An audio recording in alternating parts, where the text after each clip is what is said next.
गलती होती है। यह कहानी है एक लड़की की जिसने डर के आगे झुकने के बजाय सच का साथ चुना।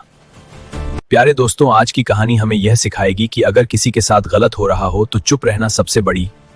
उत्तर प्रदेश के एक कस्बे नवापुर में रहता था मोहन शर्मा, जिस वजह से घर में रोज झगड़े होते थे। ज्यादा गलत आदतों में उलझा रहता था, जिस वजह से घर में रोज झगड़े होते थे। उत्तर प्रदेश के एक कस्बे नवापुर में रहता था मोहन शर्मा, जो अपनी पत्नी रीना के साथ रहता था। मोहन काम से एक दिन झगड़ा इतना बढ़ गया कि रीना अपने मायके चली गई और फिर वापस नहीं लौटी। कुछ महीनों बाद दोनों का रिश्ता खत्म हो गया। महिला से शादी की जिसकी बेटी अनन्या थी। तीनों एक ही घर में रहने लगे।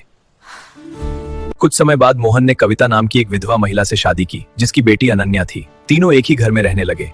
कुछ महीनों बाद कविता गंभीर रूप से बीमार पड़ी और इलाज के दौरान उसकी मौत हो गई। घर में सिर्फ मोहन और अनन्या रह गए। मोहन ने अनन्या की जिम्मेदारी लेने की बात कही, लेकिन धीरे धीरे उसका व्यवहार बदलने लगा। वह भावनात्मक।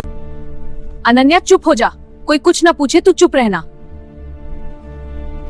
समय के साथ अनन्या की हालत बदलने लगी। पड़ोसियों को शक हुआ। बात मोहल्ले से होते हुए पंचायत तक पहुंची। समय के साथ अनन्या की हालत बदलने लगी। पड़ोसियों को शक हुआ। बात मोहल्ले से होते हुए पंचायत तक पहुंची।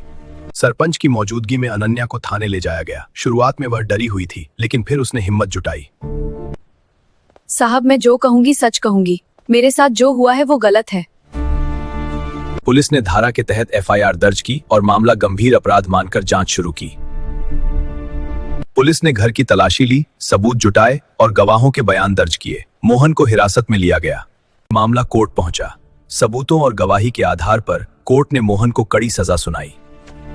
यह फैसला उन सभी के लिए संदेश था जो भरोसे का गलत फायदा उठाते हैं।